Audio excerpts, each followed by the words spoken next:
ভবিষ্যৎ সম্পর্কে আপনাদের ধারণা কি? হ্যাঁ, হাসিনার ধারণা ছিল 41 সাল পর্যন্ত থাকবো, তোর এখন ঠিক কিনা? হাসিনার ভবিষ্যৎ ভালো না খারাপ? আরে রেজাউল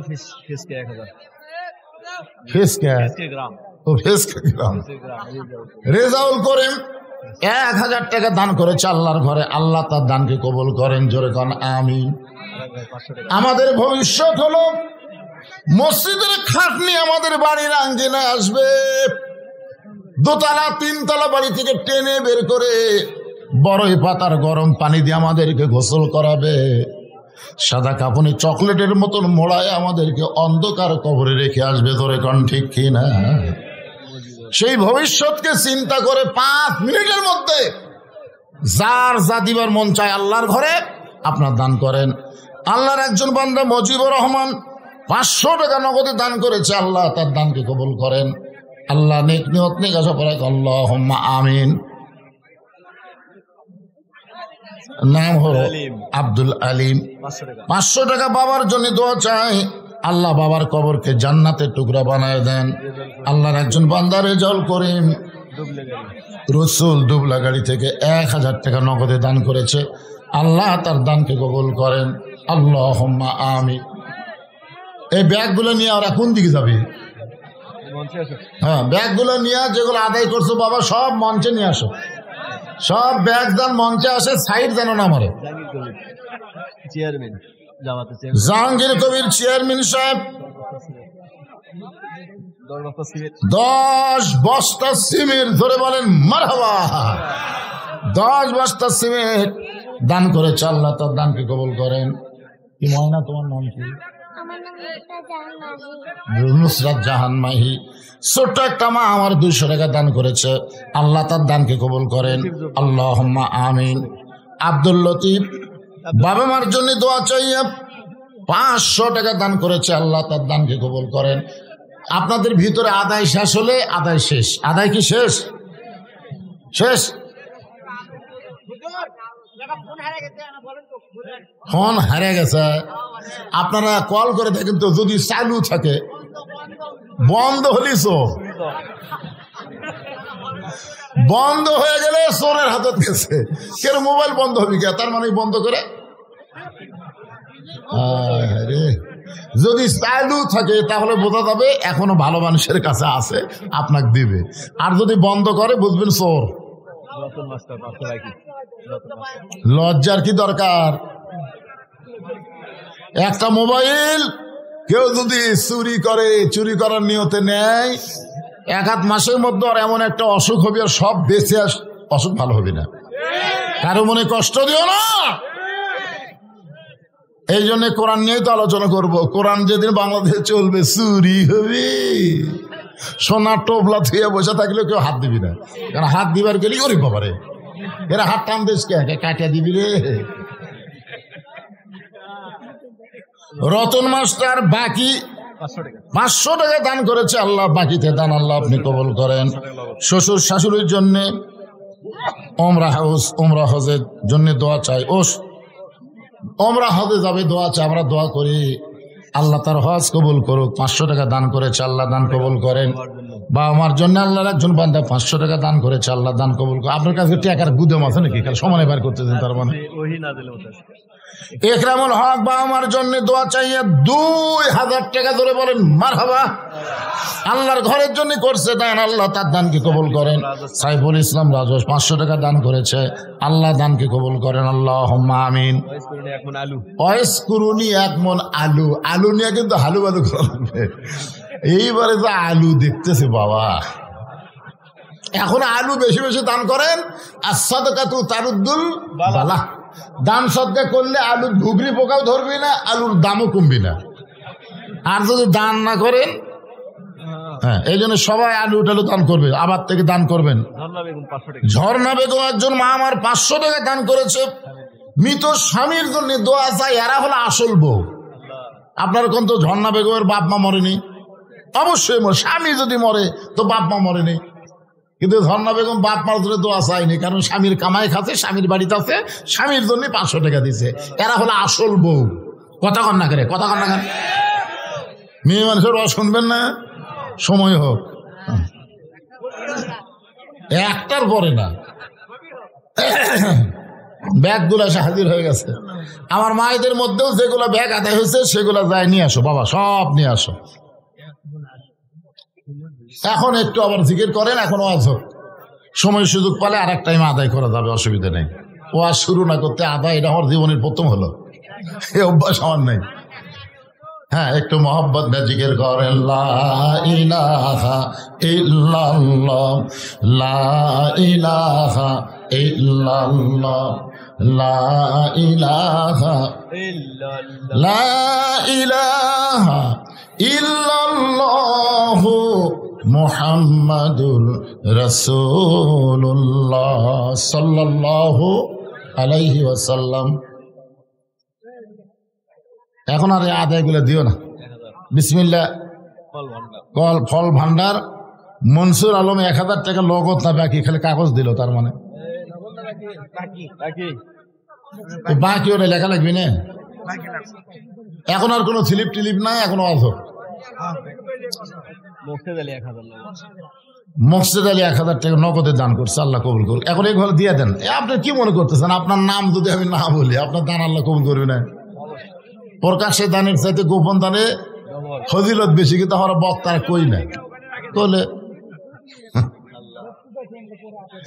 দুনিয়াতে যত বড় বড় কাজ হয়েছে এগুলা প্রকাশ্যে দানে হয়নি, গোপন দানে হয়েছে। যখন কথা ঠিক কিনা? হ্যাঁ, আমি আলোচনা করতেছিলাম সংবিধানের মধ্যে ভুল আছে, সন্দেহ আছে, গোজামিল আছে। যে আইনটা বাংলাদেশ চলতেছে সেই আইনের মধ্যে ভুল আছে, সন্দেহ আছে, গোজামিল আছে। কিন্তু যেই কোরআনের আমরা আলোচনা শুনবো, এই কোরআনের সন্দেহ নাই, ভুল নাই, গোজামিল নাই। তাহলে স্বাধীনতার পর থেকে আজ পর্যন্ত আমরা সন্দেহ, গোজামিল, ভুলের মধ্যে আছি। জোরে কোন কথা ঠিক কিনা? এই সন্দেহ, গোজামিল, ভুল থেকে যদি বের হওয়ার চাই, আল্লাহর কোরআন ছাড়া কোনো উপায়। সামনে কিন্তু একটা সুযোগ আছে। কি মনে করতেছেন? আমরা গোটা বাংলাদেশ ঘুরে ঘুরে দেখতেছি, আমাদের একটা দেখেই মনে হচ্ছে যে আগামীর বাংলাদেশ আল্লাহর কোরআনের বাংলাদেশ। কি মনে করতেছেন? ভাগ্যগুণে আমরা একটা ইউনুস বসাছি। ইউনুস বসার পর থেকেই আমাদের কোরআনের মাহফিলের ব্যাপারে আর কোনো সমস্যা নাই। 2-1 জায়গায় বিএনপিরা একটু সমস্যা করতেছে, আর যদি এরকম সামনে সমস্যা করে একদিন দেখবেন ওরাও নাই। হাসিনা তাও হেলিকপ্টারে পলাছে, এদের পলানোর মতন কোনো দেশই নাই। কোন কথা ঠিক কিনা? পাগলামি করো না। আজকে ফখরুল আলমগীর বলছে আল্লাহর কোরআনে নাকি রাজনীতি নাই, রাজনীতির সাথে নাকি ইসলামের সম্পর্ক নাই। শালা মুরতাদ, মুনাফিক, কাফের। সূরা মুলক পড়েন তো আপনারা? সূরা মুলক পড়েন। তাবারাকাল্লাযী বিয়াদিহিল মুলক ওয়া হুয়া আলা কুল্লি শাইইন কাদির।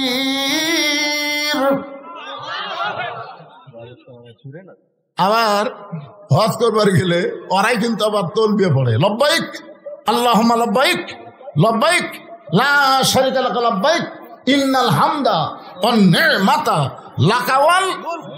এই লাকাওয়াল মুলক মানে কি? লাকাওয়াল মুলক লা শারীকা লাক।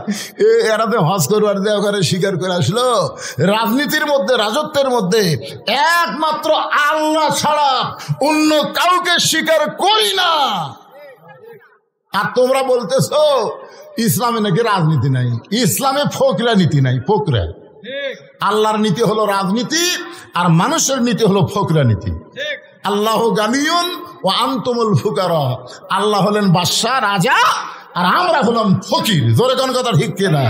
আমাদের নীতির নাম হলো ফকরা নীতি, আর আল্লাহর নীতি হলো রাজনীতি। হাঁসের মধ্যে যদি রাজহাঁস থাকে, পথের মধ্যে যদি রাজপথ থাকে, তাহলে নীতির মধ্যে রাজনীতি নাই।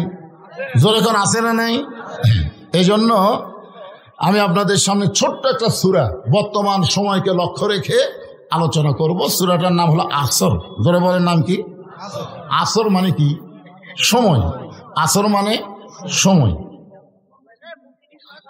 এখন বর্তমান সময় বাংলাদেশের জন্য ভালো না খারাপ? খারাপ। ইউনুস নবীরে খাইল মাছেতে গিলিয়া, ফেরেশতা পাঠাইলেন আল্লাহ ইসমে আজম দিয়া, দমে দমে সে হরদম পড়ে সে ইসমে আজম, মাছেরই উদর হইতে বাঁচাইলা প্রাণ। সবাই বলেন আল্লাহু আল্লাহু, তুমি জাল্লে জালালুহু, শেষ করা তো যায় না গে তোমার গুণগান। আলহামদুলিল্লাহ। আল্লাহ সময়ের শপথ করতেছেন। সময় অত্যন্ত গুরুত্বপূর্ণ একটা বিষয়।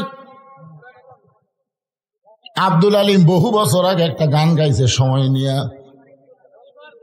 মিশে মায়াই বন্দি থাইকা করলাম কত খেলা, পশ্চিমে তাকায়া দেখো তোমার ডুইবা গেছে বেলা, এক পলকের নাই ভরসা, এক পলকের নাই ভরসা, মিশে সকল আশা, কখন বুঝি দারুণ ঝড়ে ভাঙবে তোমার বাসা। এই বাসা মানে ঘর বাড়ি না। আমেরিকা কিন্তু আগুন দিয়ে জ্বলে ছাই হয়ে যাচ্ছে। আমেরিকা ইসরায়েলকে সহযোগিতা করবি, ফিলিস্তিনের মুসলমান বাচ্চাদের গায়ে তোরা আগুন ধরাবি। এখন মুসলমান মুরগি করছে আজান দে, আজান কে রে? তোর কি ঈশ্বরের খবর কি? গতকাল দেখলাম কতগুলো ভাড়াটিয়া মুসলমানকে বলতেছে আজান দাও ভাই, তো আগুন নিবেন। আমেরিকা পাওয়ার তোদের হাতে নাই, পাওয়ার হলো আমার আল্লাহর হাতে। তোর কোন কথা ঠিক? ছোট ছোট বাচ্চাদেরকে তোরা হত্যা করতেছিস। কি হতে রে বাবা?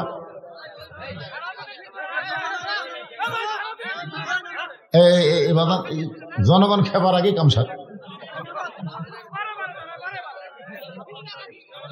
হ্যাঁ, একটু মনোযোগ দিয়ে শোনেন। সূরা আসর আল্লাহ বলতেছেন ইন্না মানে নিশ্চয়, ইনসান মানে মানুষ, লাফি মানে ভিতরে, খুসরুন মানে ক্ষতি। ইন্নাল ইনসান লাফি খুসর, নিশ্চয়ই মানুষগুলো ক্ষতির ভিতরে। আমার সঙ্গে বাবা শোনেন, হইচই করে কাম হয়নি রে। যখন বিএনপি হইচই করলো, জামাত ইসলামও বহু হইচই করলো, কিন্তু কাম হয়নি। ছাত্র জনতা গোপনে কাম করলো। 6 তারিখে যাওয়ার কথা, 5 তারিখে কাম সারছে। হইচই করে কাম হবে? কথা হচ্ছিল 6 তারিখ ঢাকায় অ্যাটাক, 6 তারিখ হবি না, গোপনে 5 তারিখ মারা লাগবে। জোরে কর কথা ঠিক। হইচই করে কোনো সমাধান হবি না।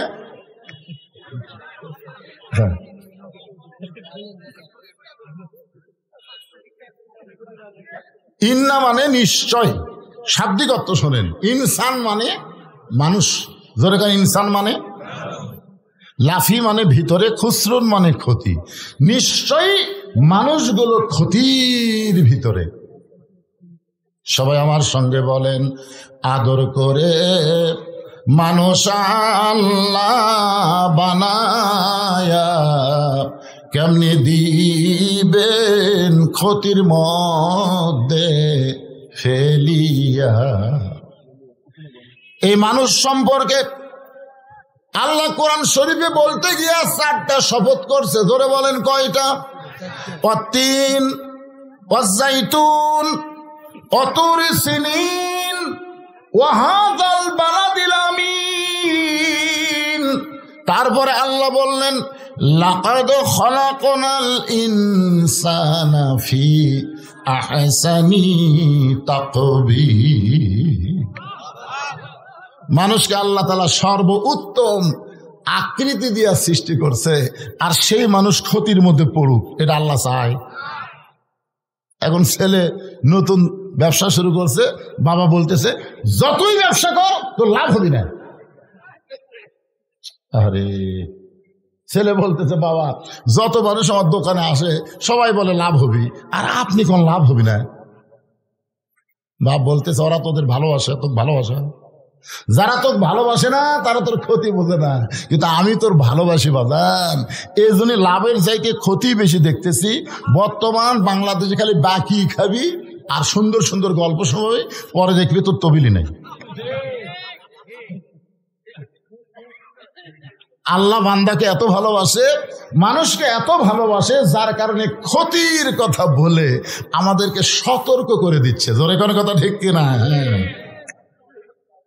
আল্লাহ বললেন ইল্লাল্লাযীনা আমানু ওয়া আমিলুস সলিহাতি ওয়া তাওয়াসাউ বিল হক ওয়া তাওয়াসাউ বিস সবর।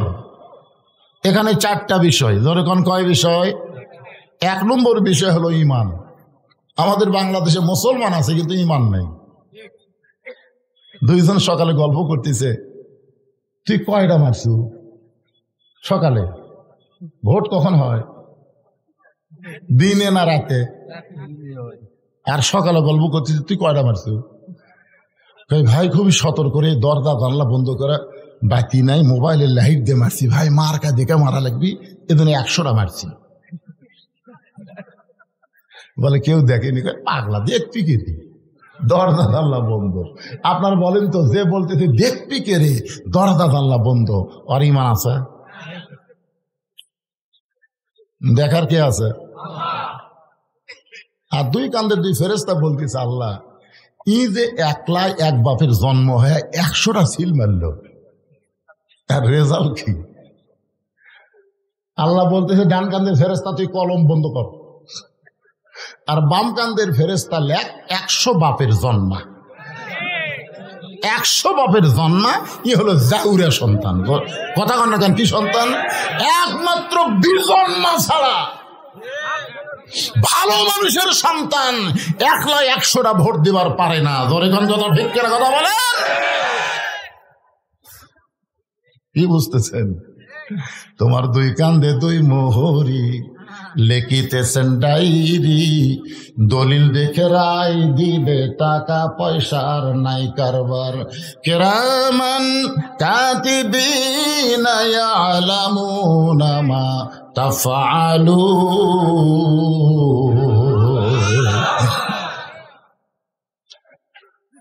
একটু মনোযোগ দিবেন। এক নম্বর হলো ঈমান। আসরের নামাজ পড়ে জমির ধান দেখবার গেছে, আসরের নামাজ জামাতের সাথে আদায় করা জমির ধান দেখবার গেছে, যার দিকে ওপর জমির পানি চলমল করতেছে, নিচে আর জমির পানি নেই। ওই তখন চারিদিকে তাকাছে, কেউ নেই। আস্তে করে বসে আল কাটা দিয়ে ওই পানি দিয়ে হাত ধোছে, ধুই আবার দাঁড়ায় চারিদিকে তাকায় বলে আলহামদুলিল্লাহ কেউ দেখেনি।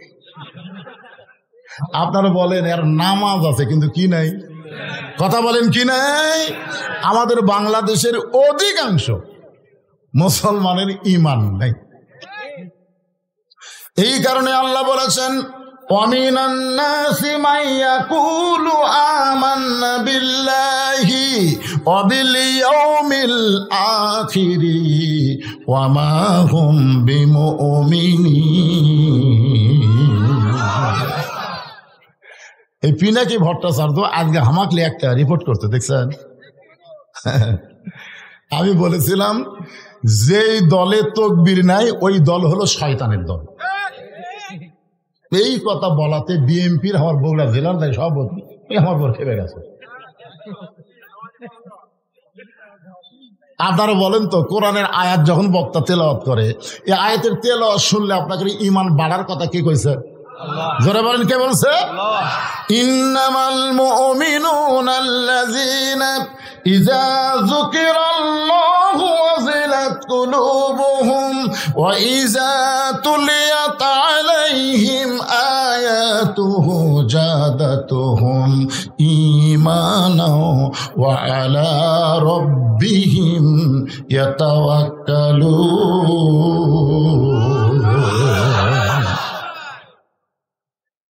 এই জন্য আল্লাহ 1 নম্বর ঈমান। ঈমান যদি না থাকে তুমি যত ভালো আমল করো এই আমল আল্লাহর দরবারে কবুল হবে না। নবীর চাচা আবু তালেব একজন ভালো মানুষ ছিলেন। কি ছিলেন? আল্লাহ নবী বলেছেন, সাহাবীরা, আমি যখন মায়ের পেটে ছিলাম তখন আমি এতিম হয়ে গেছি, কিন্তু দুনিয়াতে আসার পরে আমি এতিম ছিলাম না। সাহাবীরা বললেন, ইয়া রাসূলুল্লাহ, মায়ের পেটে থাকতে আপনি এতিম হয়ে গেলেন, কিন্তু দুনিয়াতে আসার পরে আপনি এতিম ছিলেন না, এটা কেমন কথা? রাসূল বললেন, সাহাবীরা রে, ভাগ্যগুণে এমন একটা চাচা পাইছিলাম, যেই চাচার নাম হলো আবু তালেব। আমার এমন ভাবে লালন পালন করেছে, আমার যে বাবা নাই এটা কখনোই আমি বুঝতে পারিনি।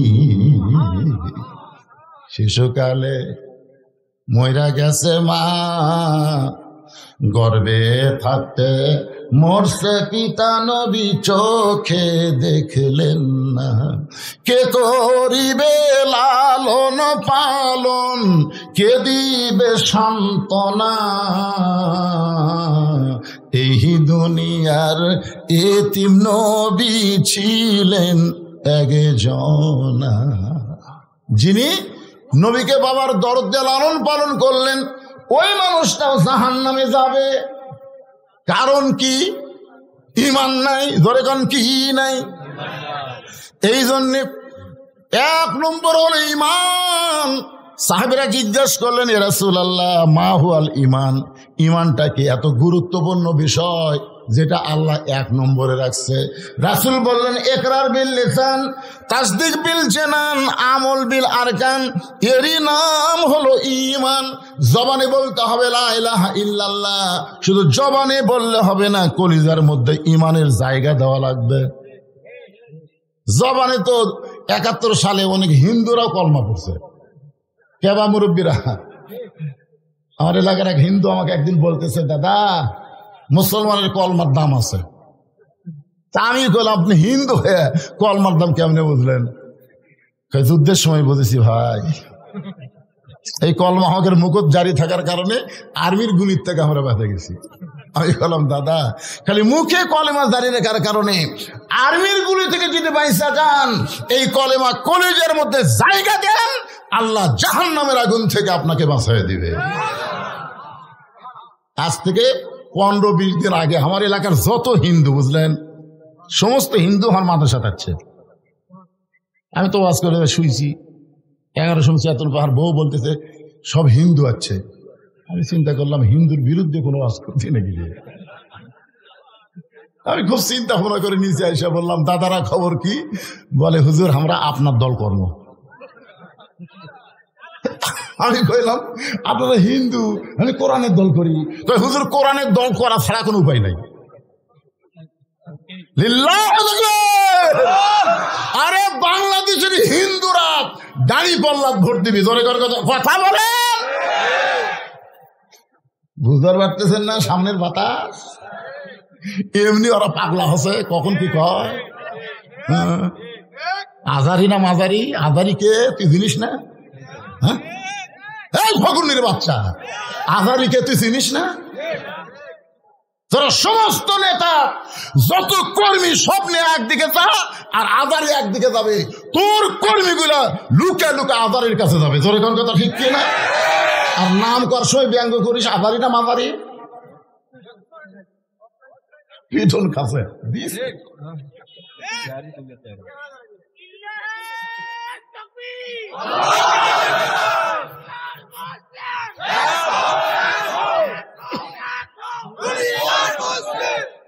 লিল্লাহে তাকবীর।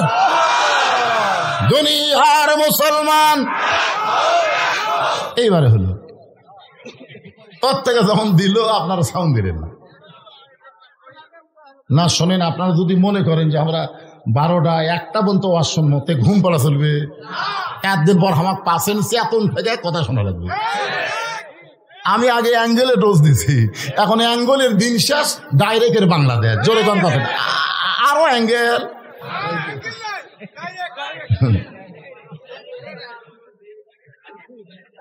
তাহলে একটু মনোযোগ দিয়ে শোনা লাগবে।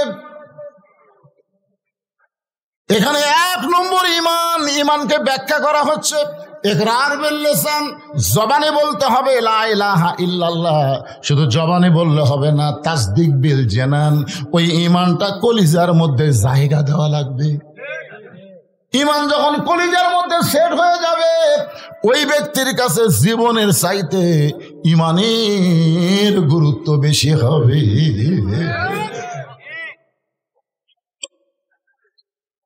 উকিল এসে বলতেছে, স্যার স্যার আপনি একটা দলের আমির, আপনি যদি রাষ্ট্রপতির কাছে একটা দরখাস্ত লেখেন আপনার ফাঁসির দণ্ড মওকুফ হতে পারে, ফাঁসির দণ্ড মওকুফ হতে পারে। তো আসামি মুচকি মুচকি হাসতেছে। উকিল বলে, স্যার হাসেন কেন? বলে, হাসার কারণ হলো আমি আমার জীবনে 3টা রাষ্ট্রপতি ক্ষমতার থাকা অবস্থায় মরা দেখছি। একটা হলো বঙ্গবন্ধু শেখ মুজিবুর রহমান, একটা হলো জিয়াউর রহমান, একটা হলো জিল্লুর রহমান। এই 3টাই কিন্তু রহমান। এই 3 জন রাষ্ট্রপতি ক্ষমতার থাকা অবস্থায় মারা গেছে। আল্লাহর বান্দা বলতেছে, নাম হলো মতিউর রহমান নিজামী হুজুর, বলতেছে যারা ক্ষমতা থাকতে নিজেরাই মরে যায়, কোন মুসলমান বাঁচার জন্য তাদের কাছে দরখাস্ত লিখবে না। এই শিক্ষা পাইছি আমরা জাতির পিতার কাছে। ধরে কোন কথা ঠিক কি না? উকিল বলতেছে, তাহলে আপনার ফাঁসি হবে। মুচকি মুচকি হাসে আর বলে, তুমি বলতেছো ফাঁসি, কিন্তু আমার আল্লাহ বলতেছে আমার মৃত্যুই হবে না। ওয়ালা তাকুলু লিমান ইউকতালু ফি সাবিলিল্লাহি আমওয়াতুন বাল আহইয়াউ ওয়ালাকিন লা তাশউরুন।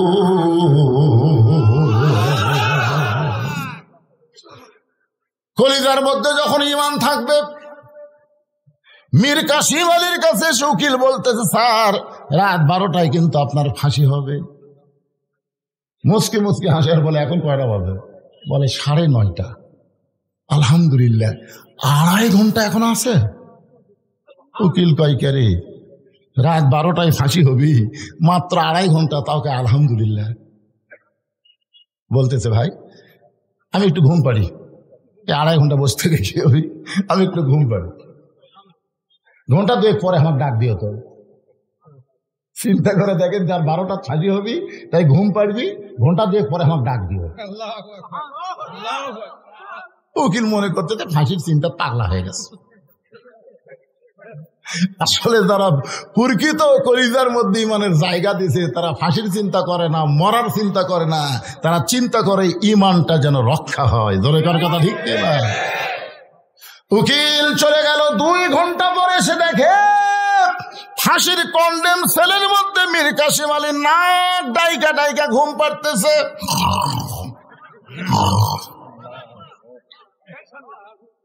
উকিল কয়, কে রে, মানুষ করে আর 8 ঘন্টা পর তার ফাঁসি হবি, আর এ আরে ঘুম পাড়তেছে। পায়ের লোক নাড়াইছে, সঙ্গে সঙ্গে চেতন পেয়ে বলে, ভাই ফাঁসির সময় কি হয়েছে? বলে, স্যার এখনো 8 ঘন্টা দেরি। ওযু করে 2 রাকাত নামাজ পড়ে কোরআনের 2টা সূরা তেলাওয়াত করে উকিলকে বলতেছে, দেখো তো যে কয়টা পাঞ্জাবি আছে এর মধ্যে কোনটা সবচাইতে ভালো? বলে, ভালো পাঞ্জাবি কি করবেন? বলে, সেইটা পরে ফাঁসির মঞ্চে যাবার চাই। উকিল বলে, আপনি কি শ্বশুর বাড়ি যাবেন? ভালো পাঞ্জাবি গায়ে দিয়ে আতর সুরমা লাগায়া মাথার চুল দাড়িয়ে হাসনার পরে বলতেছে, দেখো তো আমার কেমন লাগতেছে। উকিল বলে, স্যার আপনার ফাঁসি হবে, আপনার ফাঁসি হবে। বলে, তুমি বলতে তো ফাঁসি, কিন্তু ঘুমের মধ্যে গিয়ে আমি দেখতে পাইছি ফাঁসির মাধ্যমে আল্লাহ তাআলা আমার 8টা জান্নাতের দরজা খুলে দিবে। তাসদিক বিল জানান, কলিজার মধ্যে যখন ঈমান ঢুকবে ওই মানুষের কাছে জীবনের চাইতে ঈমানের গুরুত্ব বেশি হবে। তুমি যতই চেষ্টা করো তুমি তোমার ঈমান বাঁচাবার পারবা না, তুমি তোমার জীবন বাঁচাবার পারবা না। তবে একটু চেষ্টা করো, আল্লাহ তোমার ঈমান বাঁচাইয়া দিবে।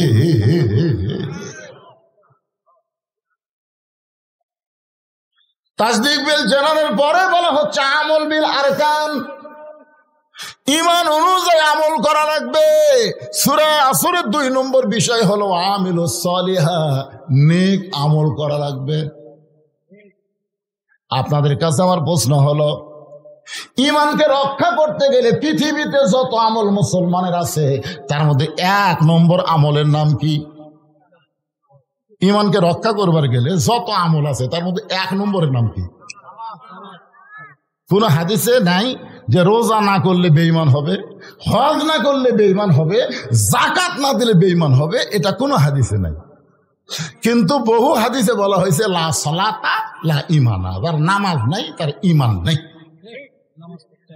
লা সালাতা লা দীনা, যার নামাজ নাই তার কোনো ধর্মই নেই।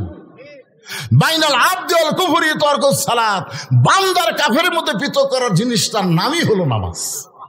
মান তারাকা সালাত মুতাম্মিদান ফাকাত কাফারা, ইচ্ছা করে একটা ওয়াক্ত নামাজ বাদ দিল, আল্লাহর সঙ্গে কুফরি করলো। আপনারা বলেন তো, বাংলাদেশে আমি 42 বছর ধরে ওয়াজ করতেছি, এই নামাজের ওয়াজ, আরো কত আলেম এই নামাজের ওয়াজ করলো, কিন্তু এখন পর্যন্ত মানুষ তো নামাজ ধরলো না। নবুয়তের 10ম বৎসরে নবীকে আল্লাহ 5 ওয়াক্ত নামাজ দিল। এরপরও নবী মক্কা ছিল 3 বছর। মক্কা 3 বছরে নবী বললেন, আল্লাহ আপনি যেখানে নামাজের কথা বলেছেন, কোরআনের শুরুতেই আল্লাহ বলেছে আল্লাযীনা ইউমিনুনা বিল গায়বি ওয়া ইউকিমুনাস সালাত। এই শুরু হলো, এখান থেকে আরো 81 বার আল্লাহ কোরআনে বলেছে নামাজ কায়েম করো। তা আমি তো নামাজ পাইলাম নবুয়তের 10ম বৎসরে, এখন 13 বছর চলতেছে। এই 3 বছরে গোপনে গোপনে আমরা নামাজ পড়লাম, কিন্তু নামাজ তো কায়েম করা যাচ্ছে না।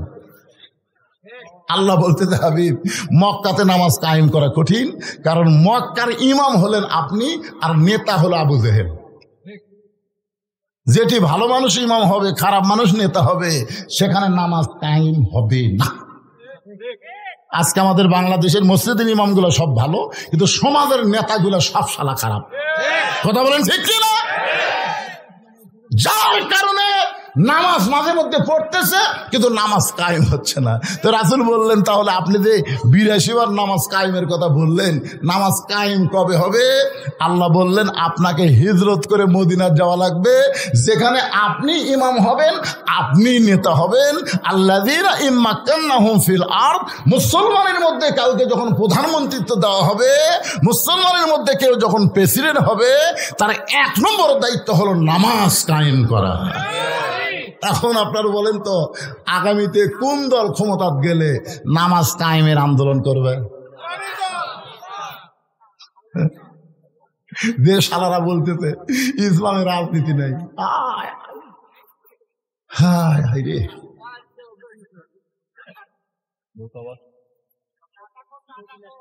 আরে কোন খোর খালি বসে থাকেন, এখনকার অ্যাঙ্গেলে মার দেওয়া লাগবে। একটু মনোযোগ দিয়ে শুনবেন, পুরুষ মানুষের জন্য 1 নম্বর হলো নামাজ। নামাজ যদি না আদায় করেন, আপনার কোন আমল আল্লাহর কাছে কবুল হবে না, কারণ নামাজ না থাকলে তার ঈমানই থাকে না। ধরে কোন কি থাকে না? 5 ওয়াক্ত। দয়ের গুণ কয় ওয়াক্ত? 5 ওয়াক্ত। এই লাইলাতুল মেরাজে আল্লাহ তার নবীকে 5 ওয়াক্ত নামাজ দিয়েছেন। সূর্য উদয়ের আগে 2 রাকাত ফরজ, সূর্য যখন পশ্চিম দিকে হেলে যাবে তখন 4 রাকাত ফরজ, সূর্যের পাওয়ার যখন কমে যাবে তখন 4 রাকাত ফরজ, সূর্য অস্ত যাওয়ার সাথে সাথে 3 রাকাত ফরজ, রাতের অন্ধকার যখন গাঢ় হবে এমন সময় 4 রাকাত। এই সর্বসাকুল্যে 17 রাকাত নামাজ আদায় করা লাগবে। বাড়ি বাড়ি না মসজিদে? বাপ পড়বে বেটা, অনেক স্বামী জোর নামাজ পড়ে এসে বউ তার সামনে ভাত দিচ্ছে, ওই দোয়া পড়তেছে, আল্লাহুম্মা বারিক লানা ফিমা রাযাকতানা ওয়া কিনা আযাবান্নার। দোয়া পড়া ভাত খাচ্ছে। দোয়া পড়ার আগে বউকে বলা লাগবে, তুমি তো আমারে খাবার দিলে, তুমি কি নামাজ পড়ছা? বউ যদি বলে আমি এখনো গোসলই করিনি, তখন স্বামী কি দোয়া পড়বে? তখন স্বামীর দোয়া হলো তাড়াতাড়ি গোসল কর, তাড়াতাড়ি গোসল কর, নামাজ পড়, তারপর আমার খাবার দে। বেনামাজের হাতে আমি নামাজি খাবো না রে। বউ দৌড়া দেয় গোসল করে, জোহরের নামাজ পড়ে তখন স্বামী খাবার দেয়। ফেরেশতাকে আল্লাহ খবর কি বলে, স্বামী স্ত্রী দুটাই জান্নাতি। বাপ ঠান্ডার মধ্যে উযু করে ফজর নামাজ পড়ে যাচ্ছে, তোমার যে 22 বছরের আইডিয়া আছে, আইডিয়ার খবর কি?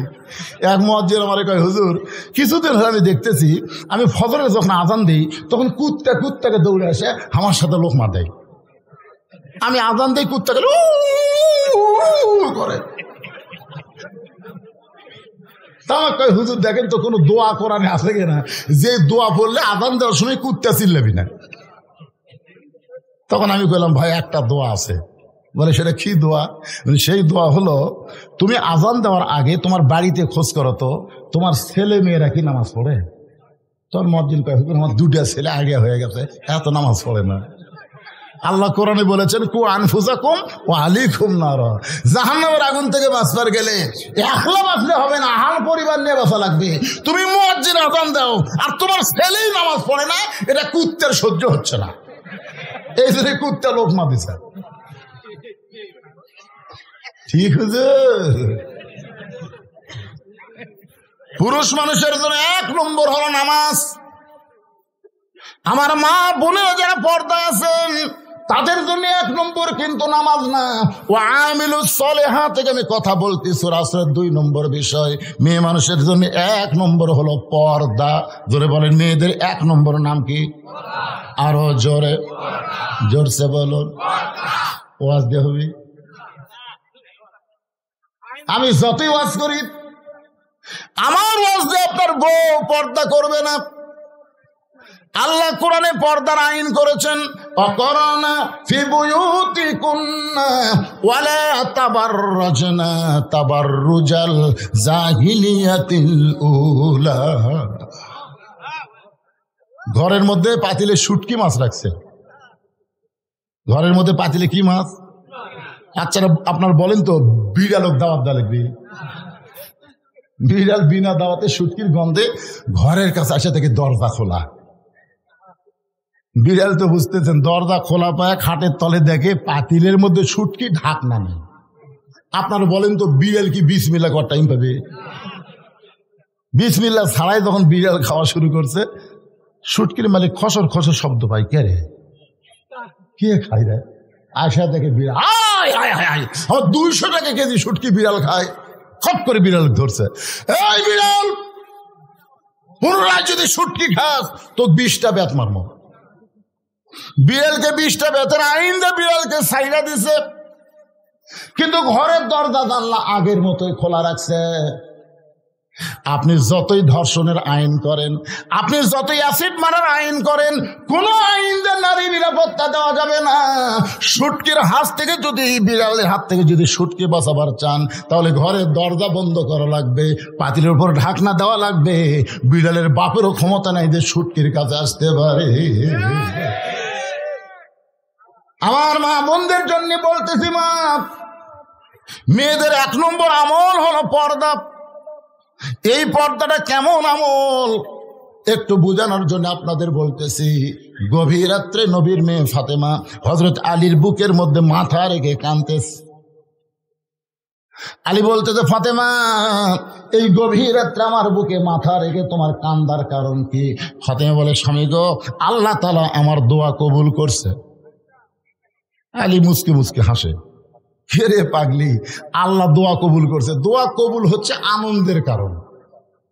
আমাদের দোয়া আল্লাহ কবুল করছে, আমরা বহু দোয়া করছি যে আল্লাহ রব্বানা আতিনা ফিদ দুনিয়া হাসিনা, এর জ্বালা তার বাঁচি না। আল্লাহ কোরআনের পাখি বিনা অপরাধে 13 বছর জেলখানা ছিল। আল্লাহ তারপর হাসপাতাল নিয়ে হত্যা করলো। এত ভালো মানুষগুলো মারতেছে আল্লাহ আল্লাহ আল্লাহ আল্লাহ। এই যে আমাকে চোখের পানি, আল্লাহ তাই রে 5 তলা উঠে 1.5 লাখ টাকার খাট, 12,000 টাকার কম্বল ওরে তামানে দিয়া রাত 9টার সময় বলতেছে, আমার বাড়ি আমার ঘর, আমাক নামাইকে। এ দেশ আমার বাপের, এ দেশ আমার, 41 সালের আগে আমাক নামাইকে। রাত 3টার সময় একটা ভূমিকম্প, খালি বিল্ডিং এর লড়ে উঠছে। ওই এত ফোর্সে নামছে, কম্বলের মধ্যে লঙ্গি খুলে আছে, ওটাও পরার টাইম পায়নি। ফেরেশতাকে আল্লাহ নামাইলা এভাবে ন্যাংটা করে নামাইলা।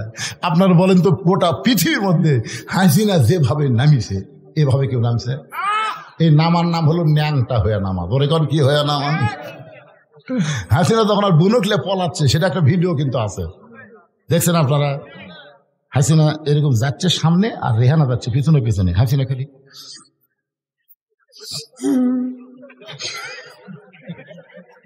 চলতে পথে 2 দিন খামিলাম, যাবার কালে এক সামসারও দেখা না পাইল।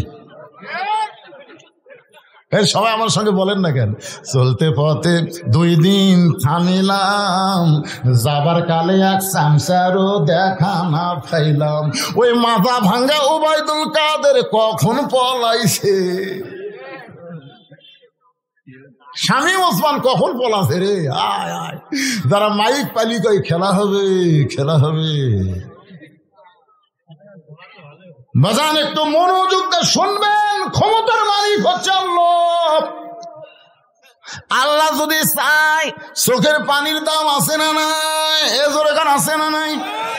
আলী বলতেছেন, ফাতেমা আল্লাহ তোমার কি দোয়া কবুল করেছে যে দোয়া কবুলের কারণে তুমি কাঁদতেছ?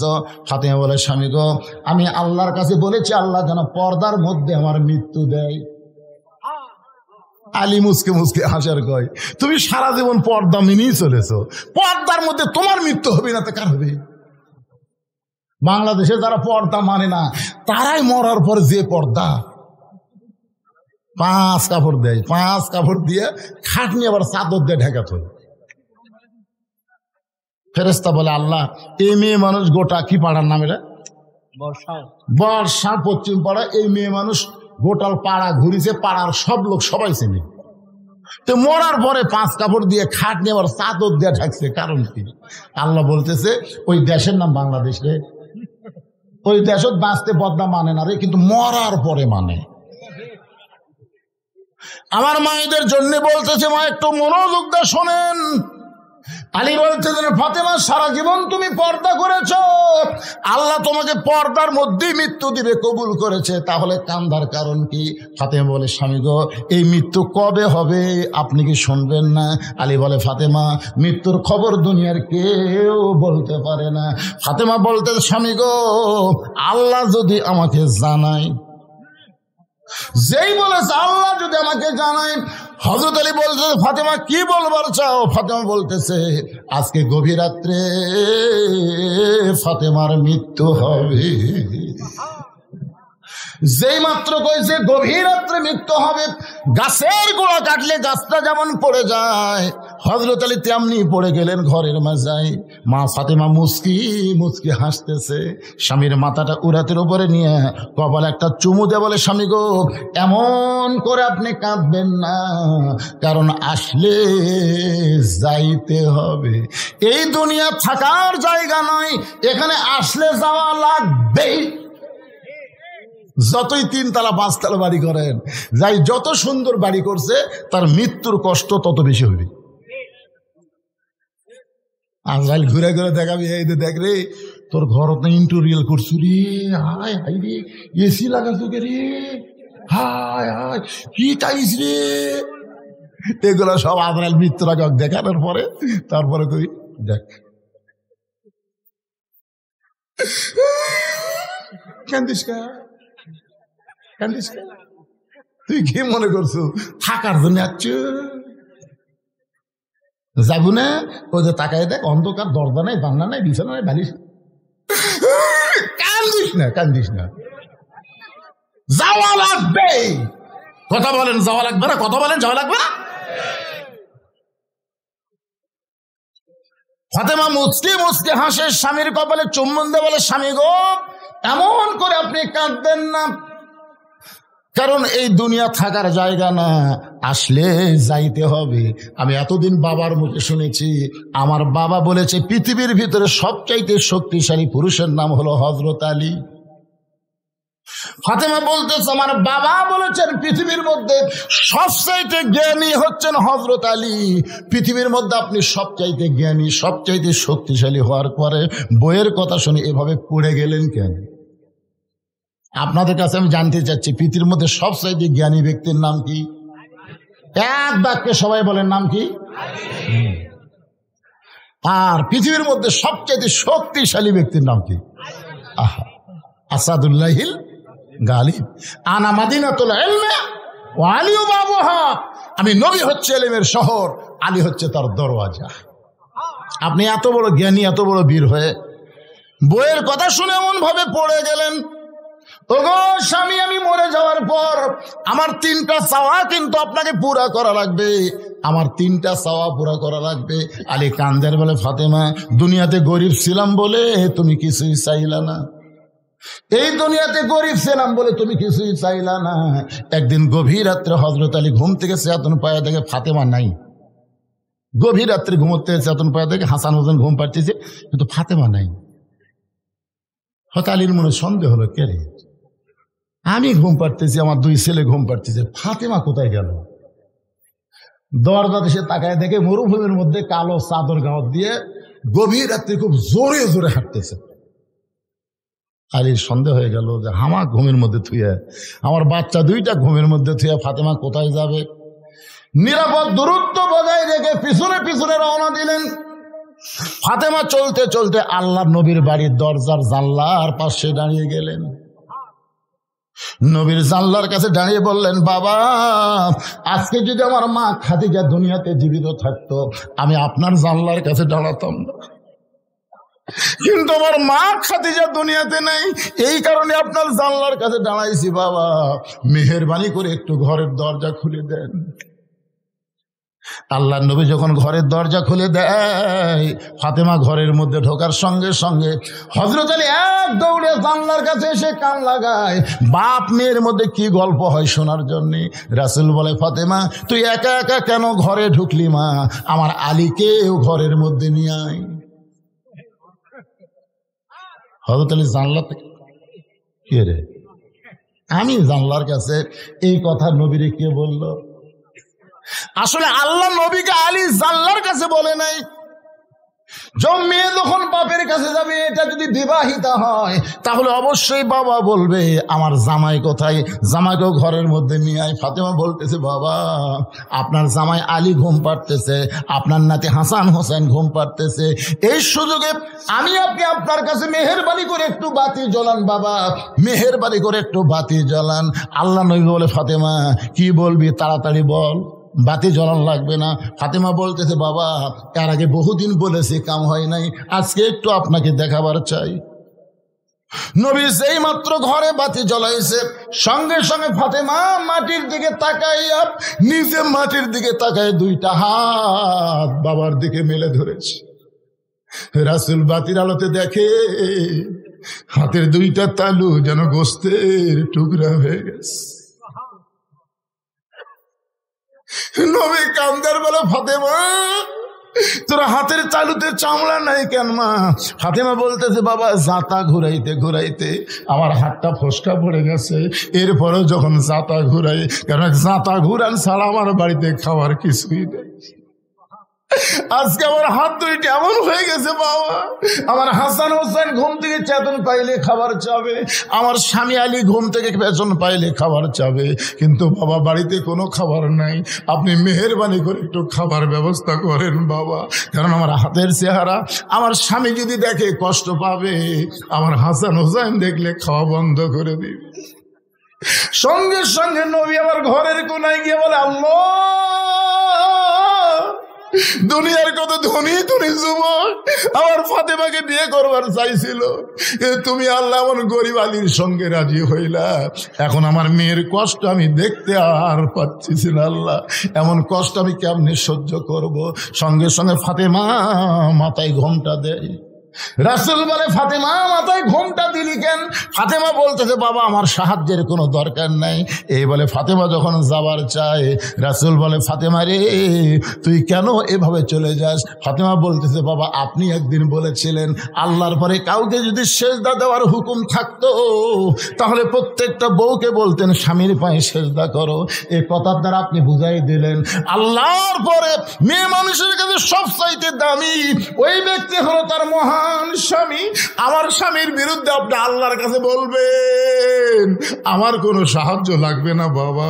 এই বলে ফাতেমা যখন চলে যায়, রাসূল কান্দার বলে, আল্লাহ ওই ফাতেমা কে গো আল্লাহ, আমি তো চিনতে পারলাম না।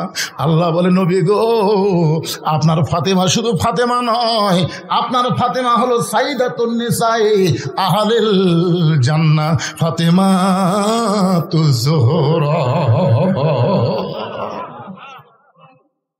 আলী কান্দার বলে, ফাতেমা দুনিয়ার জীবনে গরিব ছিলাম বলে তুমি কিছুই চাইলা না, আজকে মৃত্যুবরণ করার রাতে তুমি আমার কাছে কি চাইবা ফাতেমা? ফাতেমা বলে, স্বামী গো আমার 1 নম্বর চাওয়া হলো রাতের অন্ধকারই আমাকে কবর দিবেন। দুনিয়ার কোনো মানুষ যেন আমার কবরের খবর না জানে, কারণ আল্লাহর পর্দা করতে করতে আমার এমন অবস্থা হয়ে গেছে, আমার কবরটাকে আমি পর্দা করতে চাই। আমার 2 নম্বর চাওয়া হলো আমার কোনো জানাজার ব্যবস্থা করবেন না, আমার কোনো জানাজার ব্যবস্থা করবেন না। কারণ আমি যতটুকু আমল করে বুঝতে পেরেছি, দুনিয়ার সব মানুষ যদি বলে ফাতেমা ভালো, আর আপনি যদি বলেন আমার ফাতেমা ভালো না, এই দুনিয়ার সব মানুষের ভালো বলা দিয়ে ফাতেমার কোনো লাভ হবে না। আর দুনিয়ার সব মানুষ যদি বলে ফাতেমা খারাপ, আর আপনি যদি বলেন আমার বউ ফাতেমা ভালো, এক স্বামীর সার্টিফিকেটে ফাতেমার জন্য 8টা জান্নাতের দরজা আল্লাহ খুলে দিল। তাহলে আমি একজন নারী, আমার জানাজার কোনো দরকার নাই, শুধু আপনি নিজে দোয়া করে ওই জান্নাতুল বাগীর পূর্ব কোণায় সবুজ রঙের একটা বাতি জ্বলবে, ওই বাতি বরাবর ফাতেমাকে আপনি দাফন করবেন। আমার কবর খুঁড়তে যদি আপনার কষ্ট হয়, তাহলে আপনার একান্ত বন্ধু কেউ যদি থাকে দুনিয়ায়, তার একটু বলে দিবেন সে যেন গোপনে ফাতেমার কবরটা খনন করে দেয়। হযরত আলী গভীর রাত্রে আবু যর গিফারির জানলার কাছে ছোট বাচ্চার মতন ফোঁপায় ফোঁপায় কাঁদতেছে। আবু যর গিফারি দরজা খুলে বলে, আলী ভাই জীবনে বহু যুদ্ধ তোমার সঙ্গে করলাম, কোন যুদ্ধে তোমাকে পরাজিত হয়ে আমি কাঁদতে দেখি নাই, আজকে তোমার জীবনে এমন কি যুদ্ধ শুরু হলো? আলী তুমি কেন আমার জানলার কাছে কাঁদতেছো? আলী বলতে, আবু যর জান্নাতুল বাগীর পূর্ব কোণায় সবুজ রঙের একটা বাতি জ্বলতেছে, ওই বাতি বরাবর একটা কবর কর, একটা পর্দা নিশি আজকে রাত্রে মৃত্যুবরণ করবে, তাকে রাতের বেলায় দাফন করা লাগবে। আবু যর গিফারি বলে, আলী ভাই সেই পর্দা নিশি কে গো, তার নাম কি তোমার মুখস্থ নাই? আলী বলতেছে, কেমনে বলবো কেমনে বলবো, 6 মাস আগে আল্লাহর নবী দুনিয়া থেকে বিদায় নেওয়ার পর আমার হাসান হোসেন পাগল হয়ে গেছে, যেখানেই সাহাবী পায় সেখানে জিজ্ঞাসা করে আমার নানাকে তোমরা কোথায় লুকায় রাখছো? মাত্র 6 মাস আগে আমার 2টা সন্তান নানা হারাইছে, আজকে গভীর রাত্রে ওদের মা ওদেরকে ফাঁকি দিয়ে বিদায় নিয়ে চলে যাবে। আবু যর গিফারি বলে, আলী রে তুমি তোমার হাসান হোসেনকে কেমনে সামাল দিবা? আলী বলতে, তো হাসান হোসেনের কথা পরে চিন্তা কর, আগে যা একটা কবর কর। আবু যর গিফারি কোদাল নিয়ে ওই জান্নাতুল বাগীর পূর্ব কোণায় গিয়া দেখে সবুজ রঙের একটা বাতি জ্বলতেছে, যেই বাতির কোনো তার নাই, বাতির কোনো সুইচ নাই, বিনা তারে বিনা সুইচ আমার আল্লাহ তাআলা অটোমেটিক জ্বলায়া দিছে। আবু যর গিফারি বাতির নিচে লক্ষ্য করে দেখে বাতির আলোকার গোলাকার হয়নি, বাতির আলো কবরের মতন সারকোনা। ওই আলোর মধ্যে কোদাল দিয়ে কবর খুঁড়তেছে, খুঁড়তে খুঁড়তে এক সময় বলে, কবর তুই কি জানিস রে কবর, এই গভীর রাত্রে কবর খুঁড়তেছি, তোর মধ্যে কাকে দাফন করা হবে? এ কবর খবরদার বেয়াদবি করবি না। আল্লাহ নবীর মেয়ে হওয়ার পরেও নবী তাকে মায়ের সম্মান দিয়েছে, সেই ফাতেমাকে আজকে রাত্রেবেলা দাফন করা হবে। কোদাল দিয়ে কবর খুঁড়তে খুঁড়তে এক সময় বলে, কবর রে খবরদার বেয়াদবি করিস না, তোর মধ্যে এমন একজন মাকে রাখা হবে যার 2টা সন্তান জান্নাতি যুবকদের সর্দার হবে। এ কবর খবরদার বেয়াদবি করতে পারবি না। কোদাল দিয়ে কবর খুঁড়তে খুঁড়তে আবু যর গিফারি বলে, কবর তোর মধ্যে আজকে এমন একজন বিবিকে রাখা হবে যার স্বামী হলো আসাদুল্লাহিল গালিব, খবরদার কবর বেয়াদবি করিস না। এই বলে আবার যখন কোদাল মারতে চাই, এমন সময় কবরের ভিতর থেকে একটা আওয়াজ আসতেছে। এই আওয়াজ কিন্তু নবীর মেয়ে ফাতেমার জন্য না, এই আওয়াজ হলো আমাদের সকলের জন্য যারা আমরা কবরে যাব। ধরে কোন ঠিক কিনা? কবরের মধ্য থেকে আওয়াজ আসতেছে, কার মেয়ে, কার মা, কার বিবি এটা কবর দেখবে না। আমল যদি ভালো হয় কবর জান্নাতের বাগান হয়ে যাবে, আর আমল যদি খারাপ হয় কবর জাহান্নামের গর্ত হয়ে যাবে। এদিন আমার সঙ্গে সকলে একটু গুনগুন করে পড়েন, কিন্তু যেদিন ডাক পড়িবে, সবাই বলেন, কিন্তু যেদিন ডাক পড়িবে কবর মাঝে যাইতে, জোগাড় কিছু করছ বন্ধু তার মাঝে বিছাইতে। আপনারা বলেন তো কবে ডাক পড়বে? কথা বলেন ভাই, কবে রে? তো যে মশান নিয়ে চলতেছেন, যে মশান নিয়ে আপনারা হাঁটতেছেন, আর এখনকার ছেলেদেরকে দেখে মনেই হচ্ছে না এরা কোন সময়ের মানুষ। আল্লাহ সময়ের শপথ করেছেন। ছোট্ট একটা বাচ্চা আমার কাছে নিয়ে এসে, হুজুর খালি কান্দে, দোয়া করেন হুজুর। আমি সূরা ফাতিহা 3 বার পড়ে ফু দিলাম, কারণ সূরা ফাতিহার একটা নাম হলো সূরাতুশ শিফা। কি কি দোয়া করলেন হুজুর? ফু দেওয়ার পর আরো কান্না বেড়ে।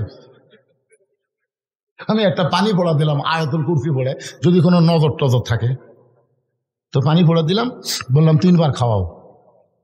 কয়েকদিন পর এসে হুজুর দোয়া বর্তমান সময়ে দোয়া দরুদের খাওয়া নেই। আমি বললাম, বারে কি হলো রে, দোয়া দরুদে কাম হচ্ছে না। কয়েক মাস পরে বললাম, মা তোমার ছেলের খবর কি? কার কান্দে না হুজুর? আমি কোন দোয়ায় কাম হলো? দোয়া কে লাগবি, ওর বাবাকে মোবাইল কিনে দিছে, যখনই কান্দে চালু করে দেয়। আপনি শুনলে আশ্চর্য হবেন, হুজুর আমার ছেলে মোবাইল ছাড়া ভাত খায় না। কি সময় রে! আল্লাহ এমনি সময়ের শপথ করছেন। এখনকার অধিকাংশ ছেলেরা মোবাইল হাতে পাইছে, কথা কন না কেন? পায় নাই? স্বয়ং জিবরাইল এসেও যদি ওয়াজ করে, ওয়াজ দিয়ে এদেরকে ভালো করা যাবে না। এদেরকে ভালো করতে গেলে অনুনাজ্জিলু মিনাল কোরআনি মা হুয়া শিফাউ ওয়া রাহমাতুল লিল মুমিনিন। আমার সঙ্গে স্লোগান দেওয়া লাগবে। আমি যেই বলবো সব সমস্যার, এর মধ্যে ওর মোটর সাইকেল, এটা কোন জমিদার ঢুকতে ধরে জায়গা হচ্ছে না আমার মোটর সাইকেলে। কি স্লোগান দিবেন? গলা খাঁকারে দেন। আমি যেই বলবো সব সমস্যার সমাধান, আপনারা বলবেন দিতে পারে আল কোরআন। সব সমস্যার সমাধান আল কোরআনের আলো। মাশাআল্লাহ, দেখা ভালো রে, দেখা ভালো। আমি গতকাল পাবনা ওয়াজ করলাম 2টে, দিনে একটা রাতে একটা। আমি যেই বলছি আল কোরআনের আলোকে ঘরে ঘরে জাহালো না, এটি হয়ে যাবে কাম, আলহামদুলিল্লাহ, এটি কাম হয়ে যাবে। কলজা ভরে গেল রে। আমরা মমতাদের মতো গায়িকা, আমরা ফাটা কেষ্টর মতন বাইকা ধর কাদের। আমরা কোনো দুর্নীতিবাদ, কোনো মতারু, কোনো গাজারু, কোন চরিত্রহীনকে আর সংসদে পাঠাবার চাই না। আমরা ভালো মানুষকে পাঠাবো। আল্লাহর কোরআন বুকে নিয়ে সংসদে ঢুকবে। দরকার কথা ঠিক না? আল্লামা সাইদ হুজুর দেখেননি, আদালতে হাজির হচ্ছে, তাও কোরআন শরীফ। কোরআনের বাকি আল্লামা সাইদি তুমি মরনি, শহীদ হয়েছ আমরা এটাই জানি। সবাই একটু জবান খুলে দিবেন। যে বলবো আল কোরআনের আলো, আপনারা একে সেটা বলবেন সংসদে জালো। বলতে পারবেন না ভাইজান? আল কোরআনের আলো, কোরআন হাদিস যেখানে, দুনিয়ার মুসলমান লিল্লাহে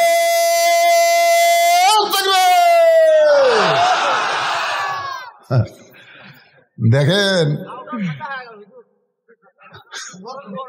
গরম হলো, এর উল্টে করছে। আমি তো আপনাকে চেহারা দেখে ঘড়ির দিকে তাকে দেখি রাত 11:30, আর আপনাকে চেহারা দেখে মোবারক দেখে দেখতেছি কেমন রাত 8টা বাজতেছে। সালাম ফজর বলতো